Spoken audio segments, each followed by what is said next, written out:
Bonjour chers amis, c'est Cyril de Lille.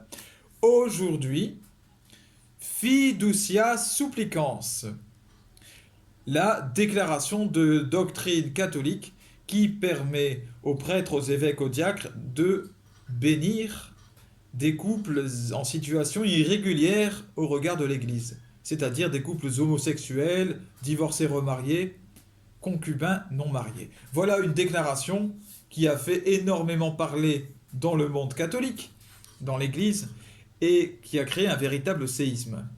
Il y a même des prêtres et des évêques qui s'y sont opposés. Bien.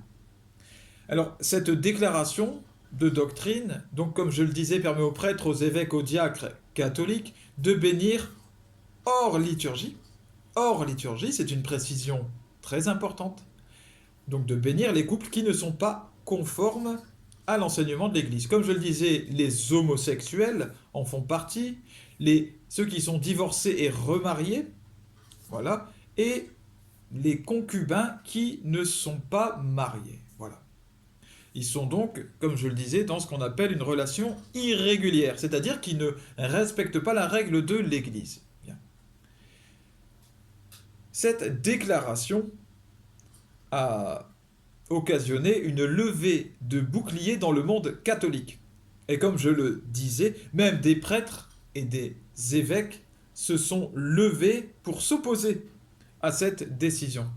Les évêques africains ont, par exemple, promis d'écrire une lettre commune au Vatican, au pape François.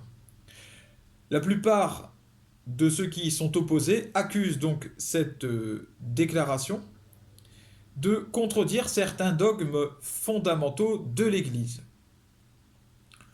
Pourtant, cette bénédiction qui est, je le précise, c'est ce qui est écrit dans le texte, informelle et spontanée. Elle est informelle et spontanée, autrement dit, elle n'est pas liturgique. C'est une bénédiction qui n'est pas un sacrement, qui ne met pas en jeu les puissances célestes. C'est une bénédiction d'amour envers un être humain qui a une responsabilité, prêtre, évêque, diacre, envers d'autres personnes qui veulent faire leur chemin vers l'Église, mais qui ne sont pas encore en situation de régularité vis-à-vis de l'Église. Voilà.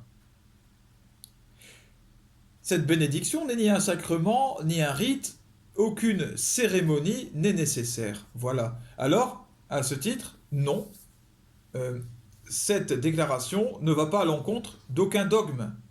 Ce n'est pas vrai.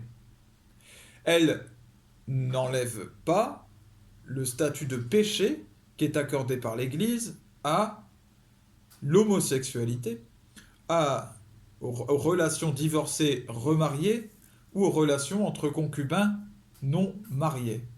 L'homosexualité est un péché en soi.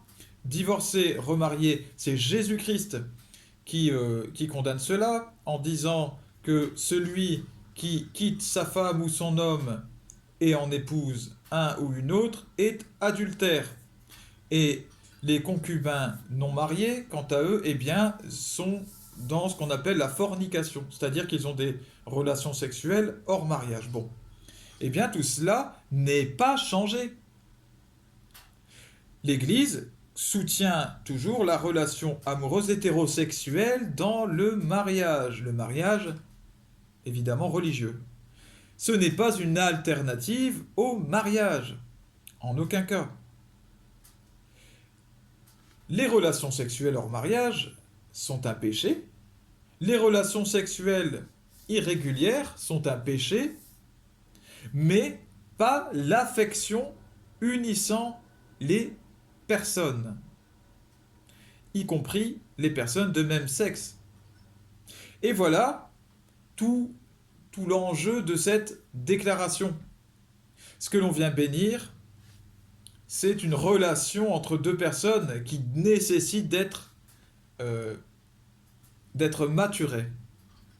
Cette bénédiction est un encouragement à s'approcher de l'idéal de sainteté en purifiant la relation de ces mauvais éléments. On peut tout à fait vivre une relation d'amour entre deux hommes sans relation sexuelle. Récemment, l'Église faisait mémoire de Saint Basile et Saint Grégoire de Nazian, si ma mémoire est bonne. Et ces deux hommes ont vécu une relation d'amour très forte. Et lorsque vous lisez les textes de Saint Grégoire de Nazian, il explique cette relation amoureuse comme s'il aimait sa femme pratiquement. Sauf qu'il n'y a pas de dimension sexuelle, pas du tout. Mais c'est un amour d'amitié très fort. Voilà l'idéal qui peut être atteint par exemple par une relation homosexuelle. Qu'elle se détache de justement son homosexualité. Bon, c'est la même chose donc pour chaque État. Dans Matthieu, l'évangile de Matthieu, chapitre 5, verset 44, il est dit: aimez vos ennemis, bénissez, ne maudissez pas, bénissez même ceux qui vous persécutent. Autrement dit, Jésus nous dit de bénir chacun, et non pas selon la situation d'une personne ou d'une autre. Il y a donc des bénédictions que l'on peut accorder, que l'on doit accorder en tant que chrétien à tous. Et en particulier, bien sûr, à ceux qui veulent faire leur chemin vers l'Église. Par la bénédiction, la grâce peut agir comme une onction purificatrice. J'ai bien dit comme, ce n'est pas une onction, mais elle peut agir comme une onction purificatrice dans ces couples. Voilà. Pour terminer, je dirais gardez confiance, que personne ne se révolte. Tu es pierre, et sur cette pierre, je bâtirai mon église. Les portes des enfers ne prévaudront pas contre elle. Autrement dit, les portes de la destruction ne pourront pas atteindre l'église. L'église est inébranlable dans son cœur. Elle vit des séismes, plein de choses, mais son cœur demeure inébranlable. Alors que chacun garde confiance. Qu'il n'y ait pas de division, encore moins d'apostasie, mais que nous gardions confiance dans la parole de Jésus, celle qu'il nous a donnée sur son Église, instituée sur Simon-Pierre. C'est comme cela que nous réussirons. Évitons de condamner chacun dans son coin ce que fait l'Église, ce qu'a fait le pape, car ça c'est l'œuvre du mauvais.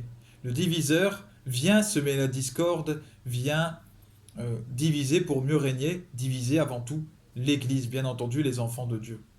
Alors que Dieu vous bénisse, bénisse tous vos proches et bénisse la Sainte Église catholique. À bientôt.